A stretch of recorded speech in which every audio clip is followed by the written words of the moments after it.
में से निकाल करके जिस समय धनुष की डोरी पर रखा और अपनी माँ का स्मरण करके जिस समय छोड़ा, आज वो बाण कर्म क्या कर रहा है?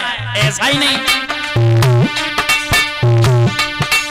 अरे एक बाण लेके सुतने डोरी पे धरो जमाई रे, नाम लो मैया को पे दो चलाई रे।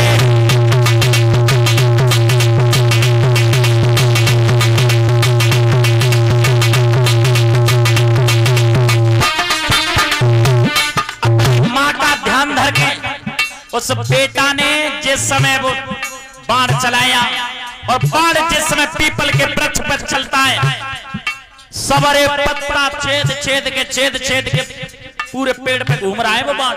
एक ही बाण से सारे पेड़ के पत्ते छेद दिए। और जब सब में छेद है गए तो भगवान विचार कर रहे हैं, हमें क्या मालूम पत्ते जा तरफ हम पहुंच गए, और जिस तरफ धर्म है उस दल की अवश्य जीत होगी।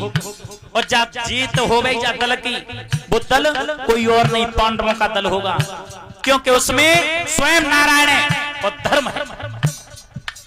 पांडवों को हम जितवाएंगे और जे लड़का उन्हें हरवाए देगा।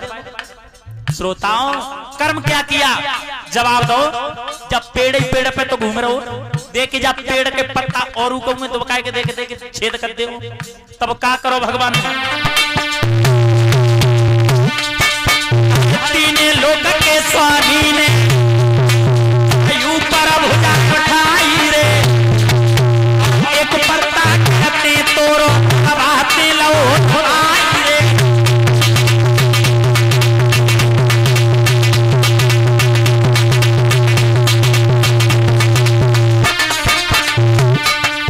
एक पत्ता कहते तोरो आते लो आई रे, बाण घूमे बेटा को जितना हो जमीन जाई रे।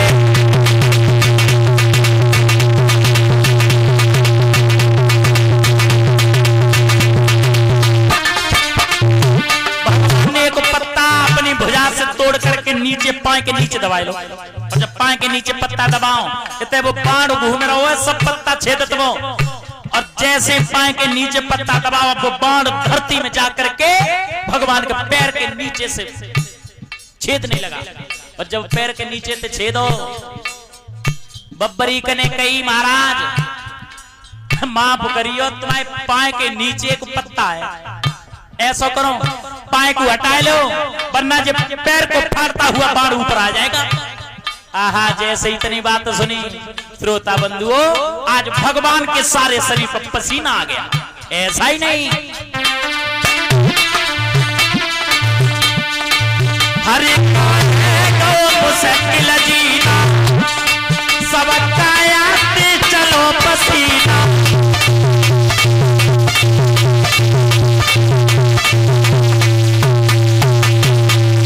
और ये 20 रुपए हमारे दादा ने दिए हैं गुप्त दान, और भगवान से निवेदन करेंगे प्रभु ऐसे भक्तों के हाथ सदैव धर्म के मार्ग पर चलते रहें और समाज में ऐसे भक्तों का सम्मान हमेशा बना रहे।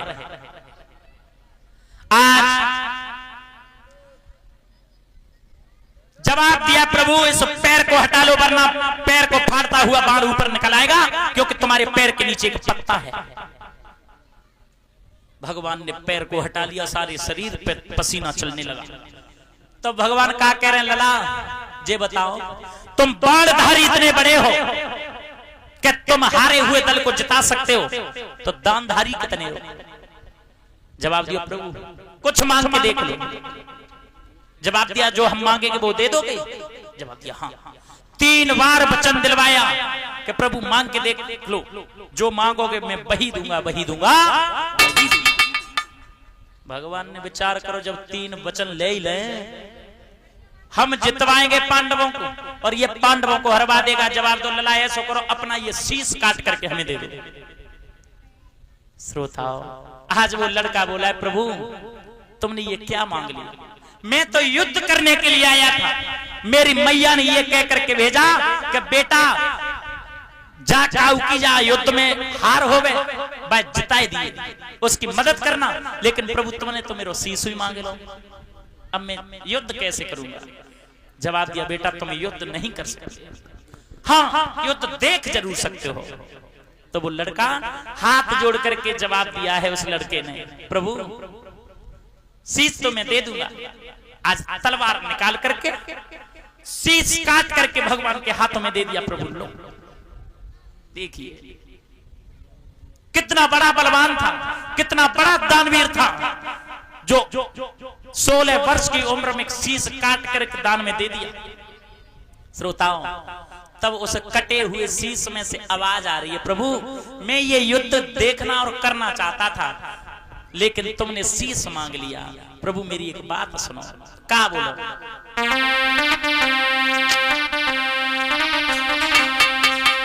अरे तुमने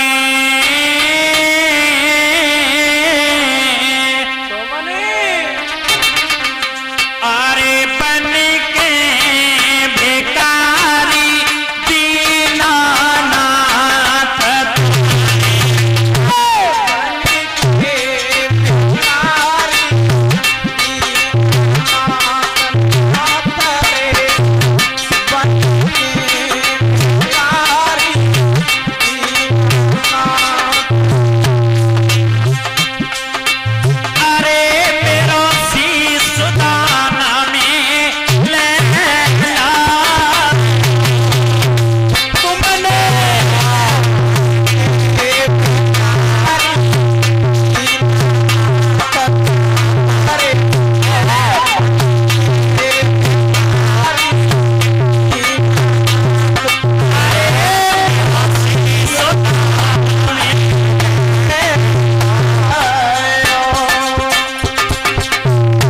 लड़का कह रहा है तुमने बन के भिखारी दीनानाथ, अरे मेरो शीश दान में ले लो। और उस कटे हुए शीश में से आवाज आ रही है, प्रभु सुनो